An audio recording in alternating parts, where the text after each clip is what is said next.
Quel était le miracle que Dieu a fait dans votre vie? Voilà, le miracle que Dieu a fait pour moi, c'est par rapport à mon fils qui a souffert d'une entérocolite, une infection intestinale.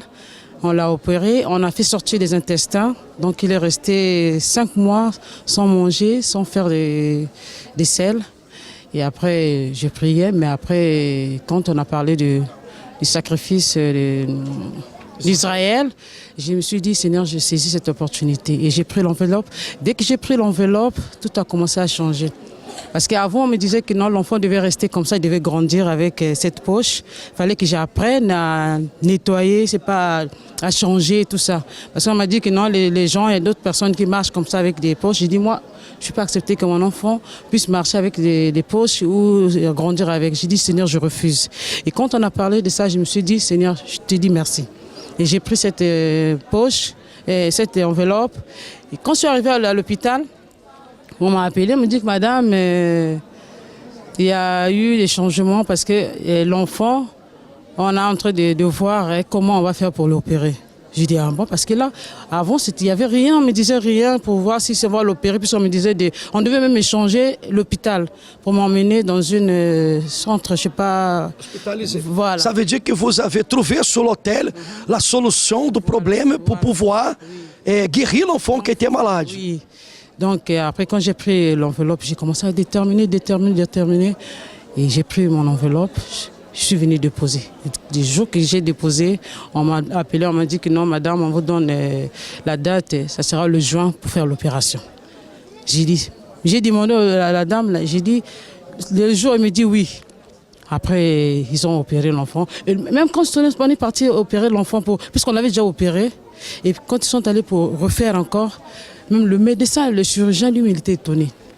Il m'a dit, comment ça se fait? J'ai dit, madame, docteur, qu'est-ce qui ne va pas? Il me dit, quand on a opéré l'enfant, dans son ventre, c'est comme si il n'avait jamais, c'est comme si on n'avait pas encore opéré. Ça veut dire, avant le médecin, Dieu a fait le miracle. Voilà, Dieu a fait le miracle. Donc, il n'y avait plus de plaie, donc c'est comme s'il n'y avait rien du tout. À travers du sacrifice. Voilà. Donc, le chirurgien était étonné. Il m'a dit, madame, comment ça se fait? J'ai dit, madame, j'ai dit que Dieu soit loué. La puissance de Dieu. Voilà, j'ai dit que Dieu soit loué. J'ai dit, toute la gloire, je lui rends. Parce que c'est lui. Et après, on a opéré. J'ai passé. Donc, il fallait qu'il fasse au moins peut-être une semaine pour faire des selles. On a opéré aujourd'hui. Donc, le lendemain, il a commencé à faire des selles. Et ils étaient vraiment étonnés. Ils ont dit, mais comment ça se fait qu'on l'a opéré aujourd'hui et demain, alors qu'il a fait 5 mois sans faire des matières qu'il fait, je ne sais pas comment on fait nous normalement, parce que ça sortait toujours dans la poche.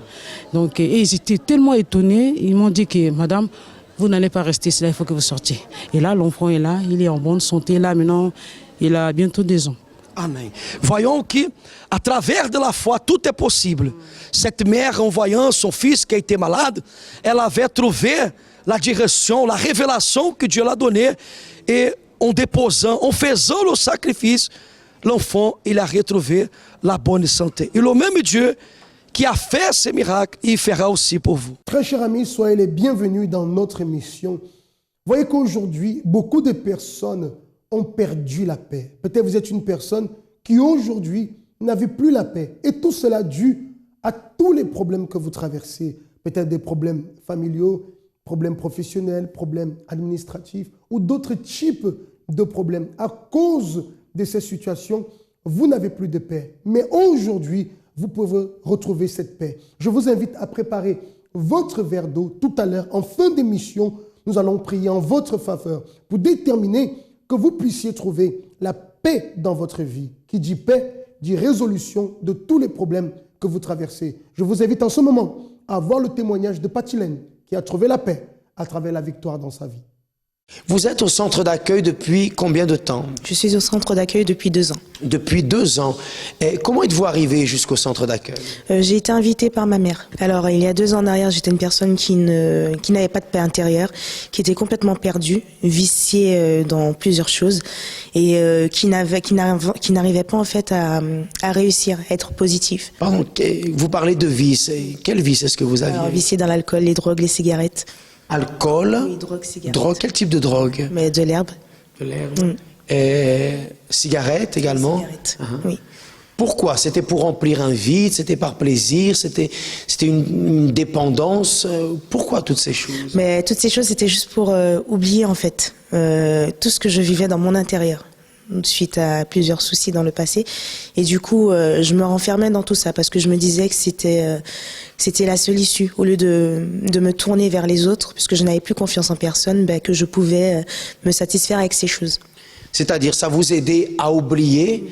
Par contre, ça ne vous a pas aidé à résoudre le problème parce que le vide était toujours là, les traumatismes du passé étaient toujours là. Donc c'est comme ça, plus ou moins dans cet état, que vous êtes arrivé au centre d'accueil. La première réunion à laquelle vous avez participé, ou les premières réunions, qu'est-ce qui vous a touché, qu'est-ce qui vous a impacté et qui, en fin de compte, vous a motivé à continuer? Alors, ce qui m'a motivée, c'est en fait la parole que j'ai écoutée parce que rien n'était déformé, tout était vrai dans ce qui était dit. Et c'est la simplicité avec laquelle les choses étaient dites qui justement m'ont plu, puisque là j'ai vraiment été touchée dès le départ. Alors lorsque j'ai justement écouté cette parole et qui me semblait vraie et qui était mon issue, je n'ai pas douté. J'ai tout de suite commencé à participer aux chaînes de prière du vendredi, au propos. Et quand je suis arrivée justement, il y avait une campagne. Et j'ai saisi tout de suite cette campagne d'Israël. Une campagne d'Israël. Et c'est d'ailleurs lorsque j'ai participé à cette première campagne que j'ai été déjà libre d'un problème que j'avais depuis plus de 15 ans. Qu'est devenue Patilène? Alors Patilène, elle est complètement transformée. C'est une femme maintenant qui voit les choses différemment, en étant positive et qui a une détermination sans fin. Est-ce qu'aujourd'hui vous avez encore besoin de drogue, d'alcool, de tabac pour combler le vide, ou est-ce que ce vide aujourd'hui est comblé? Ce vide est complètement comblé. Plus besoin de ces choses pour pouvoir me sentir exister et croire en moi. Ça, c'est plus possible. Donc aujourd'hui, vous avez repris confiance en vous, vous croyez de nouveau en vous, vous êtes épanoui, vous êtes réalisé, vous êtes bien avec vous-même. C'est la nouvelle Patilène. Ah oui, complètement. Je suis heureuse, je m'aime, je me valorise et j'ai cette force en fait d'aller jusqu'au bout de ce que je veux. Grâce à Dieu. Patilène, quel centre d'accueil fréquentez-vous? Je fréquente le centre d'accueil de Montreuil. De Montreuil. Que Dieu vous bénisse. Merci. Comment était votre vie avant de connaître le travail du centre d'accueil? Catastrophique. À tous les niveaux, quel que soit, que j'étais malade, financièrement, santé, toujours en arrêt maladie à mon travail parce que ça ne marchait pas non plus. Sentimentalement parlant, n'en parlons même plus. C'était catastrophique, mais ça a toujours été, en fait, chaque fois j'avais un moment ça marchait, un moment ça marchait plus. Ça a toujours été, jusqu'à ce que je tombe malade vraiment, suite à la perte d'un enfant que j'ai eu avec le compagnon à l'époque avec qui je vivais. Et par la suite, j'ai eu beaucoup de complications de santé. Donc je me suis retrouvée avec une hémorragie, un peu comme la femme hémorragique dont on parle dans la Bible. Je me suis retrouvée à saigner du lundi au tous les jours. Pour les médecins, bon, ça passera, on vous enlevez l'enfant, il faut attendre. Mais au bout de 2 mois, ça passe pas et on saigne comme si on avait tué un animal. Ça, je me suis dit que là, c'est pas normal. Ça veut dire votre vie sur le plan financier, sur le plan sentimental, sur le plan de la santé. En fait, sur tous les domaines, votre vie était anéantie. Tous les domaines, rien ne fonctionnait. Donc, j'avais même programmé de me suicider. J'étais quand même accro un moment aux antidépresseurs. Donc j'ai dû faire le psychiatre, le psychanalyste, le psychothérapeute. Je crois que j'ai tout consulté, quoi. Et à un moment, je me suis arrêtée parce que j'arrivais même plus. J'étais comme une sorte de légume. J'arrivais même plus ni à réfléchir. Et mes collègues me disaient, est-ce que tu t'es vu? Donc j'ai décidé d'arrêter. Mais ma vie a empiré. Comment est-ce que vous avez connu le travail du centre d'accueil? Par rapport à tout ce qui m'est arrivé au niveau de ma santé, j'étais partie aux Antilles et ma tante qui est au centre d'accueil, c'était quelqu'un qui était à 100% avec les voyants, les médiums. Elle a décidé de se convertir et lorsqu'elle m'a dit, France-Lise, quand tu retournes chez toi, va au centre d'accueil, ça existe en métropole, cherche. Et comme Dieu a fait, ce jour-là, je tombe sous l'émission. À l'époque, c'était l'évêque Victor, il fallait prendre un verre d'eau. C'est la première fois que je tombe sous l'émission, donc j'ai commencé à suivre l'émission, à boire le verre d'eau. Et là, je me suis dit, de toutes les manières, j'ai rien à perdre, je vais me suicider. Il faut que je trouve ce lieu. Donc c'est comme ça que j'ai décidé de venir.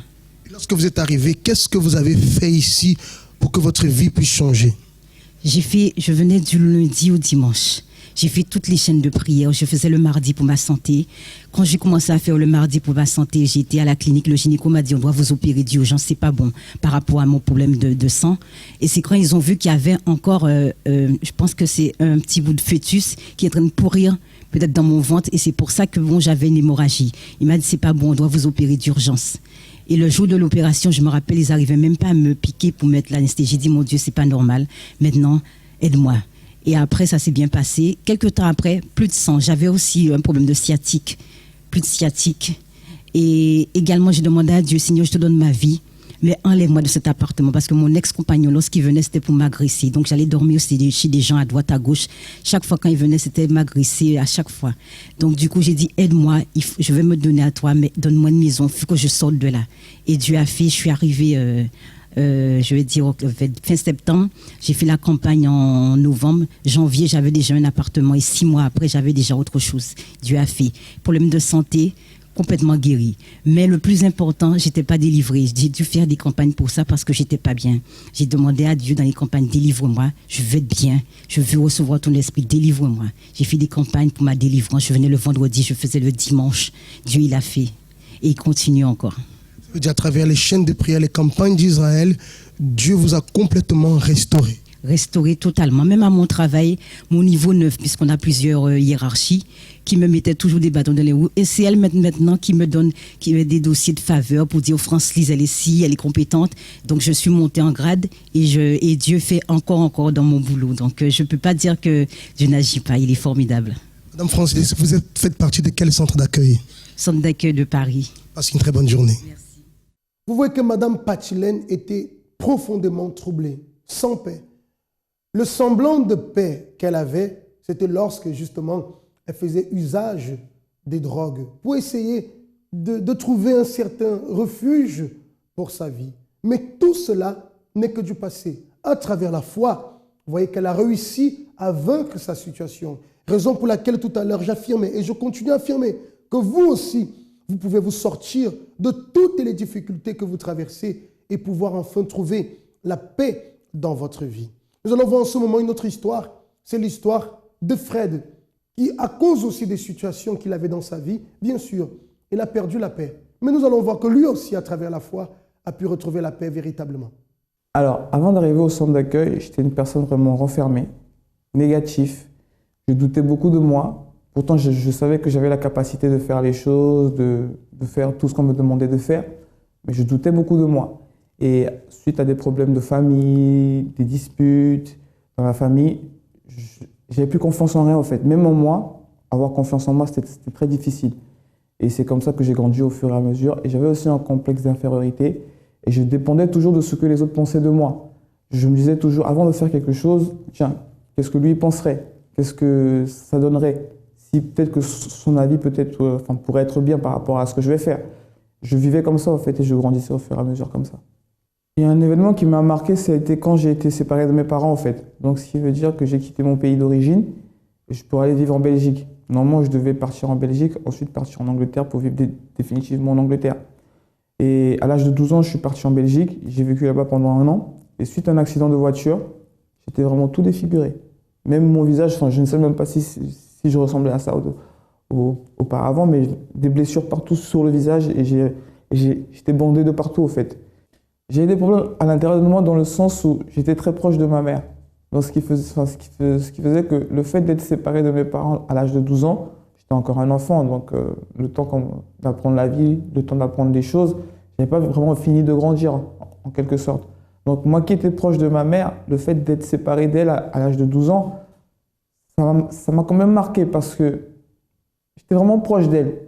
Quand j'étais en Belgique, presque tous les soirs, je pleurais parce que je ne voulais pas rester dans le pays parce que je connaissais personne. Je venais d'arriver et tous les soirs, je pleurais. Au bout d'un moment, j'ai fini par grandir. Je me suis dit, ok, d'accord, tu vas pleurer jusqu'à quand? Donc j'ai fini par tout garder à l'intérieur de moi et je me disais que le jour où je verrai mon père, je lui dirai tout ce qui m'est arrivé, c'est à cause de toi. Le fait que je parte là-bas, sans personne, même s'il prenait soin de moi, il m'envoyait de l'argent, tout ça, même s'il faisait tout ça, moi je gardais toujours à l'intérieur de moi que c'est à cause de lui que j'ai été séparé au fait. Et je lui en voulais toujours. Au fait, après l'accident de voiture, je suis venu ici en France pour rester ici avec mon père. Et j'étais encore à l'école, j'étais encore au collège, avec les influences des amis, les drogues et tout ça, j'ai commencé à être influencé par mes amis à consommer de la drogue, à prendre des cigarettes, petit à petit à sortir aussi. Mais j'ai jamais vraiment dépendu de ça, en fait. Enfin, j'ai jamais été dépendant de ça dans le sens où, à chaque fois que je prenais ce genre de substance, je pensais toujours à mon père. Même si j'en voulais à mon père, je le respectais beaucoup parce qu'il a fait quelque chose que, pour moi, qui était de très fort, parce qu'il a quitté tout au pays pour venir rester ici pour nous, en fait. Le moment le plus difficile que j'ai eu à vivre, c'est vraiment... Ça a toujours été la séparation de ma famille, en fait. Même jusqu'ici en France, ça a toujours été la séparation de ma famille. Pourquoi? Parce qu'après, mon père, il s'est remarié et c'était vraiment la guerre. La guerre dans le sens où la personne avec qui il était marié auparavant, elle était prête à tout, au fait, pour tuer mon père et moi, parce qu'on vivait ensemble avec elle. Et même avant de manger à la maison, il fallait faire attention, parce qu'on ne sait pas ce qui était mis dans la nourriture, ce qui était... Enfin, on ne savait pas. Elle était même capable de nous empoisonner. Pourquoi? Pour prendre les biens de mon père. Parce que mon père, il avait beaucoup de choses, des terrains, tout ça, des sociétés, tout ça. Et elle était capable de nous tuer pour prendre tout ça, vu qu'ils étaient mariés. Donc, si mon père il mourait, automatiquement, tout lui revenait. Et ce qui faisait qu'à chaque fois à la maison, il fallait vraiment faire attention. Et c'est même mon père qui me disait, non, ça ne mange pas, attends, on mangera après. On va dire, je suis resté comme ça on est resté comme ça pendant plus de 3 ans. 2-3 ans à faire attention, à ne pas... à vivre comme si on était des esclaves en quelque sorte, en fait. Et ça, c'était vraiment difficile parce qu'on n'avait pas de mots à dire, parce qu'on n'était pas chez nous. Comme je disais en début d'émission, beaucoup de personnes vivent sans paix à cause des difficultés, à cause des souffrances qu'elles traversent. On voit ici aussi le cas de Fred qui était dans cette situation, totalement perdu, totalement troublé, totalement déboussolé. Sachez que demain, dans tous les centres d'accueil, vous pouvez, à travers les réunions qui seront faites demain matin, vous pouvez trouver alors la paix, pouvoir trouver la solution, la direction qui va vous aider à vaincre tous les problèmes que vous traversez en ce moment. Comme Fred, en participant des réunions du centre d'accueil, a appris à agir sa foi et a pu trouver la paix, vous aussi demain, vous pouvez trouver la paix. Voyons les résultats de la pratique de la foi dans la vie de Fred. Mon arrivée au centre d'accueil a été un peu bizarre, si je peux dire ça comme ça, dans le sens où je ne suis pas arrivé directement au centre d'accueil. J'ai commencé avec le groupe jeune parce que c'est un ami avec qui j'étais à l'école qui m'a invité. Et au départ, quand il m'a invité au groupe jeune, il m'avait dit « Fred, viens, je t'invite dans un endroit où tu vas voir, tu vas aimer, il y a de la danse, du son, enfin du chant, tout ça, nanana. » Et quand il m'a dit ça, quelque chose a sonné dans ma tête. Directement, ça a vraiment été bizarre, hein, parce que directement dans ma tête, c'est venu comme ça. « Fred, après toi, tu vas aller à l'église. » Il ne m'a même pas dit église ou quoi que ce soit. Il m'a dit « Fred, après toi, tu vas partir à l'église. » Et quand je suis venu, j'ai aimé. J'ai commencé à m'intégrer petit à petit, à voir que il y avait une différence, au fait. C'était des jeunes où on dirait qu'il n'y avait pas de problème, que tout était bien pour eux, que la vie était belle en quelque sorte. Et ça, c'est ce qui m'a attiré au début. J'ai commencé à venir. À l'époque, j'étais accompagné. J'étais avec ma copine. Et on est venu à 2. Et j'ai aimé. Et j'ai pris du temps vraiment à m'intégrer, à commencer à m'investir, parce que je voulais toujours rester de côté pour regarder un peu, parce que quand je ne connais pas quelque chose, j'aime toujours observer avant. Et c'est comme ça que j'ai commencé à venir, les jeudis, les samedis, et peu à peu, elle a commencé à m'inviter les dimanches, les mercredis, les lundis, les vendredis. C'est comme ça que j'ai commencé à venir. Je voulais changer. Il y avait, les deux grosses situations que je voulais changer, c'était par rapport à ma famille et par rapport à moi-même. Par rapport au bien-être, au fait, de mon intérieur, parce que je gardais tout à l'intérieur de moi et ça me poussait vraiment à être quelqu'un de très, très colérique, très, très nerveux. Il suffisait de rien pour vraiment que je m'énerve, au fait. Et je voulais changer ça parce que je savais très bien que ce n'était pas un bon tempérament et ce n'était pas quelque chose de très, très bien. Donc, j'ai voulu changer ma famille et moi aussi. Ma famille, j'ai continué à faire les propos. Et en même temps de cela, moi aussi, je commençais à travailler à l'intérieur de moi. Tout ce qui n'était pas bon, je commençais à enlever. Tout ce qui était négatif, je commençais à retirer. Je commençais à travailler sur moi-même, à mes comportements, à ma manière de parler, de faire les choses. C'est comme ça que j'ai travaillé petit à petit. À travers les témoignages, à travers la campagne d'Israël, par exemple, je n'ai pas participé tout de suite. J'ai observé avant parce que vu que je ne connaissais pas, je ne savais pas c'était quoi, j'ai observé. Et quand j'ai commencé à voir que même mes amis qui m'ont invité avaient du résultat, j'ai dit oh, pourquoi pas moi? Et c'est comme ça que j'ai commencé à participer aux prochaines campagnes d'Israël que j'ai eu l'occasion de faire. Parce que c'était le seul moyen vraiment qu'il me fallait vraiment pour changer, au fait, pour changer ma situation à moi et celle de ma famille. C'était le seul moyen vraiment que je voyais vraiment que je pouvais faire pour tout changer. Parce que on peut faire tout ce qu'on veut, mais si on n'attire pas l'attention de Dieu en faisant quelque chose de grand, de fort, on ne pourra pas changer notre vie. Il y a une campagne qui m'a marqué, que j'ai vraiment fait de tout mon cœur. C'était la campagne pour la vie sentimentale. Parce que vu que j'étais accompagné quand j'étais venu ici à l'église, il me fallait me détacher de ma vie sentimentale. Sinon, je n'allais pas avancer. Ce qui voulait dire, c'est que, vu que j'étais accompagné, on tombait tous les deux à chaque fois, en fait. On tombait tous les deux à chaque fois. S'il y en a un qui avançait spirituellement, l'autre chutait, et à cause de l'autre, tous les deux chutaient, et ainsi de suite, ainsi de suite. Et il fallait vraiment que je me détache de, on va dire, entre guillemets, ma moitié, pour pouvoir avancer spirituellement. La campagne de la vie sentimentale, quand j'ai sacrifié mon tout, mes économies, mon salaire, tout ce que j'avais, j'ai pas cherché à comprendre, au fait. J'ai pas cherché à voir, non, est-ce qu'il y aurait peut-être ça. Les doutes que j'avais, bizarrement, j'ai plus douté, au fait. J'ai plus douté du tout, j'ai mis tout sur l'autel. Et ça a vraiment été bizarre parce que quand j'ai déposé tout sur l'autel, le changement a été automatique. Ça n'a pas vraiment été une campagne, ça a été les propos. Les propos. Le fait d'être fidèle aux propos, ça m'a permis de voir vraiment le changement dans ma famille. Les propos, par exemple, les jeudis, je ne pouvais pas être là parce que je travaillais. Donc, ce qui faisait que je rattraperais tout le dimanche, mais je m'appliquais vraiment les dimanches, au fait. Quand je venais avec l'album de famille, dans tout ce que je faisais, je m'appliquais vraiment pour montrer que je voulais que ma famille échange.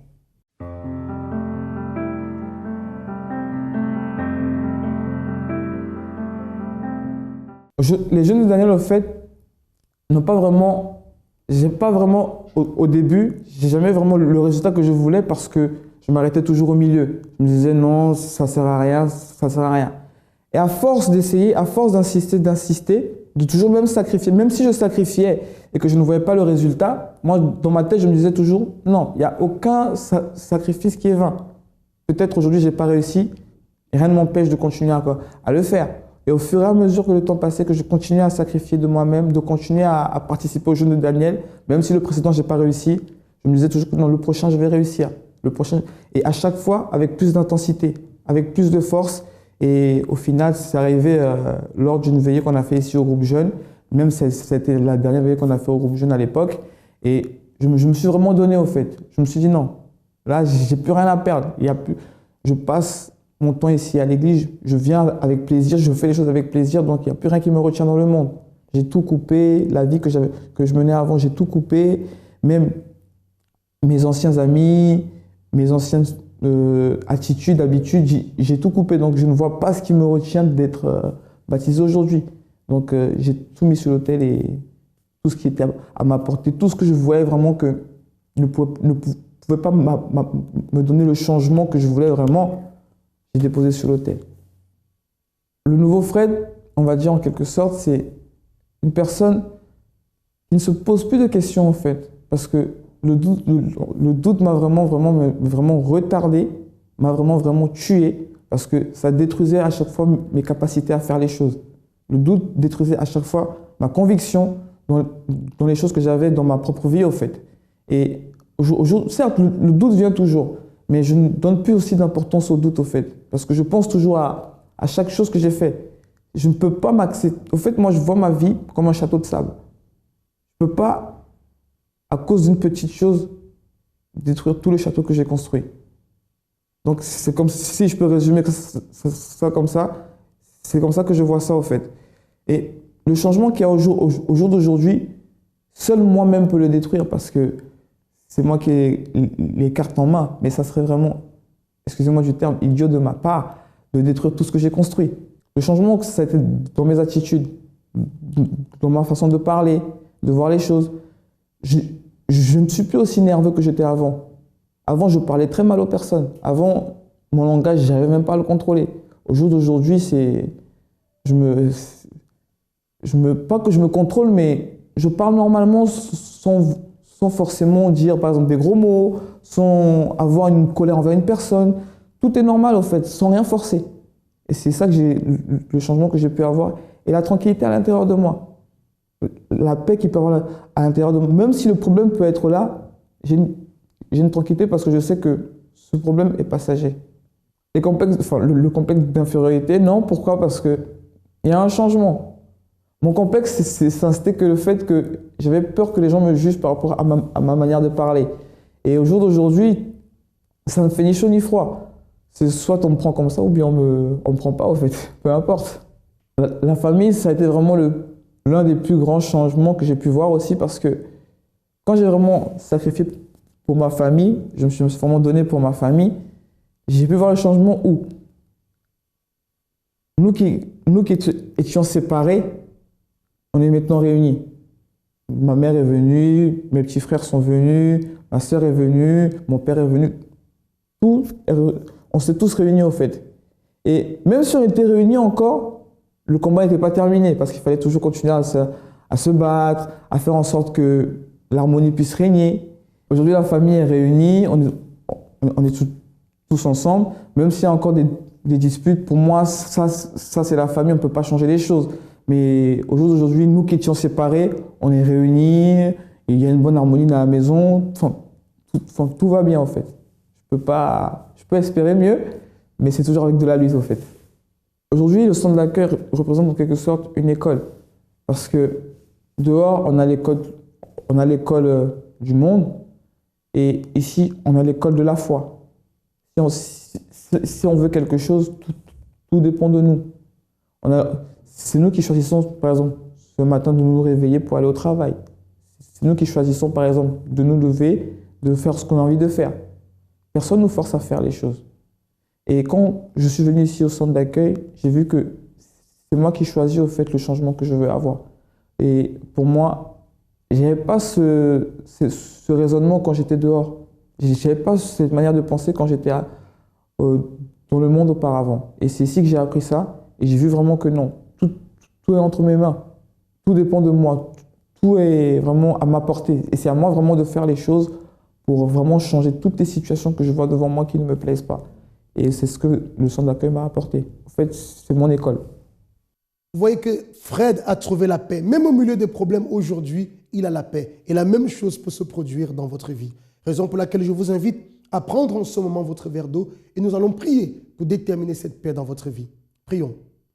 Seigneur mon Dieu et mon Père, que tu puisses en ce moment, au nom de Jésus, visiter cet homme, cette femme, ce jeune, peut-être cette jeune qui est unie en ce moment avec nous en prière, Seigneur, qui traverse des moments difficiles et à cause de cela, ont perdu la paix. Seigneur, étends ta main, comme tu as aidé Madame Pachilène, comme tu as aidé Fred à trouver la paix, que tu puisses les aider aussi, Seigneur, à trouver la paix dans leur vie. Consacre cette eau, lorsqu'ils boiront, agis dans leur intérieur pour retirer tout le trouble, toute la souffrance, pour qu'ils aient la paix. Au nom de Jésus-Christ. Amen. Buvez de cette eau en ce moment. Au nom de Jésus, recevez la paix dans votre intérieur. Très chers amis, que Dieu vous bénisse alors et je vous dis à très bientôt dans une autre émission.